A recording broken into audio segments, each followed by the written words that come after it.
Thank you very much. To start with, I have been a frontliner in the defense of pharmacy activities. Number one, I have been a PIC member for almost 16, 17 years. Coupled with my knowledge of pharmacy laws, in one of the occasions where we go out for site inspection or final inspection, I discovered that pharmacists have been quarreling over distance and size. The need for coexistence. I asked myself, what can I do to solve this problem? A thought came over me. Duplicate the PCN tape, put it in BSN Secretariat, make it available and accessible to pharmacists. Anybody that sees a site, within 3 hours, we'll go and measure, check whether it is up to 200 meters, check the size. If it's not up to 200 and the size is not up to the stipulated standard, don't even care to apply for inspection. That solved that problem. Number two, when I came on board, I discovered that during the Chai Foundation, that Clayton Foundation of ORS Reconstruction, I discovered that we tell women to buy 1.5 liter water and they decant the up. A woman that her head had been loaded already, we said they can be some professional. So my predecessor, Walu Aladibu, thought on that line. And when I came, but they could not actualize it. When I came on board, I said, no, this is a window for pharmacy to excel. It will be a breaking news in Nigeria. And then secondly, it will help in reducing our capitation. I went on it head on, produced the 1 liter upper Pharma water, bought land for ACPN, so that in 5 years' time, we'll be able to have a plant of our own and keep on producing the water. Another thing is this, in my book of knowledge, the medics will always want to regulate pharmacy. In one of the occasions, was in my office, pharmacist Urepit has called me, FPSN. Dora, where are you? I said, I'm in my office. He said, can you come to secretariat in the next few minutes? I said, yes, ma'am, without pleasure. I came, behold, the director of medical was there. He said, don't engage him. The man introduced himself and said that the House of Assembly has already gazetted a paper, a document that will bring all health professionals together so that they can regulate us. I told the man, okay, don't you know that pharmacy belongs to exclusive list? If you want to regulate pharmacy, then you are going to go to change the Constitution of the Federal Republic of Nigeria, move pharmacy from exclusive list to a concurrent list. That's number one. Number two, who sent you? He says the commissioner for it. I said, tell the commissioner that by law, he's the chairman of task force. We need him to come and follow us every day to checkmate the charlatans in the field. That's the only window. Finally, the man left, and that was how both their paper, I told them that paper cannot see any light of any high court in Nigeria. That was how that issue ended. And subsequently, when they are bringing it, because I've been in the corridor of power, I've been using my weight of knowledge to make sure we bring it to nothing. Now, another thing is this. At the NEC meeting of ACPN, I went as usual.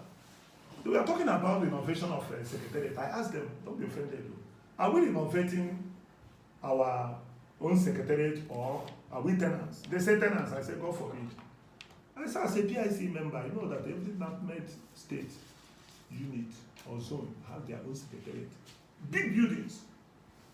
Why not professionals? I told them if they don't have any agenda, all of us should go. After all, if the Pope of Catholic Church can resign, we can as well resign.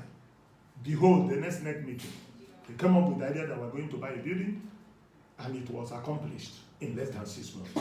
So I'm instrumental to ACPN National having the secretary today during Dr. Akali Kellogg. Now, pharmacists have been harassed during my time out of timidity, out of lack of experience or how to defend their actions. One of the things I did during my reign as ACPN chairman, I built confidence in pharmacists. I told them that you need to stand their ground and withstand tariffs. One evening I was called around 9:30 that the pharmacist, my pharmacist and the wife I've been arrested by police for selling Berlin with codeine. I said, I shut down my premises. I went to Rumokro police station to be precise. I asked the policeman, I introduced myself. I said, I was meant to understand you arrested a pharmacist and his wife for selling codeine. They say, yes. I said, were you able to, do you care to read his license? They say, no. I said, this man you arrested now had been licensed by the federal government to sell even poison. Police became disarmed and they said, we'll quote you. I said, go any length and quote me. Police retracted again and said, they assaulted us. I said, no, we belong to noble profession. They can't assault you, you can't call them. As they came, they said, okay, no, we can't assault police. We are noble people. Police wanted to arrest our son. Instead of us who sold the Berlin with codeine, I asked policeman, there you are. Police went again and come up with cut drugs. I said, police, pharmacists don't cut drugs. This one, we got them from total medicine. They became disarmed and they don't want to release. I told them, see you on Monday. That will be 48 hours. We'll see you on court. They say, never reach that level. They call me back, they leave these people, and I left. Several cases, pharmacists have called me one problem or the other. I'll tell them to give the phone to the tout. I'll ask the tout, who sent you? And when they call, because I've been working with these people for years, I know all of them. I will talk to them that if you don't leave that place, I will come and arrest you, all of them will disappear. Obiakpo local government chairman was a pounding pharmacist in Obiakpo. I went to her. She said, yes, you are the chairman. Come and pay me. You are owing me a lot. I said, madam, we are not owing you further. Pharmacy is regulated by federal government to have paid retention of premises. We can't pay you for operational permit. It amounts to double taxation.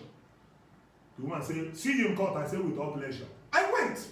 Could you imagine that this woman did not, I was waiting for her to serve me paper in court. She did not. She kept on impounding our people. I consulted 5 lawyers, 2 indigenous and 3 outside. By the time I finished, I discovered that they have common front. We wrote them. They received my letter and could not do anything. Pharmacy on my neck. I said, okay, let's go. I prepared and I went to the woman. I went for her. That day, she now discovered that she's not dealing with any hard person. Police, Mopu around came and said, Mopu, stay clear, this government issue. They must release everything they pound from our people. And we are not paying operational power. What we're paying is support levy, and it's not negotiable. That was why during my tenure as ACPN chairman, we paid 2,000, go and verify, throughout. It didn't increase in any form. So, this is not the time of rhetoric. It's time of action. So I'm feeling, if you vote me in, with my wealth of knowledge, being a fearless man who knows my honors, who has the knowledge, who have served in different capacities, and who are well connected to the government, my people will resist any charlatan, any tout, will recover our profession image, and everybody will be happy to be practicing pharmacy in the first stage again. All our YPGs who have been going to Lagos now and Edo to go and practice, all of them will come back, because after sanitization, the pharma space will create more internship space for them, create more space for NYSC. So that when you do NYSC finish, you do internship here, then you practice here. Those that pay capitation will be able to recover their money, because the charlatans will be dealt with. Zero tolerance to charlatans if you vote me in. It can happen before, it will happen again. It's only the dumb that can get it done.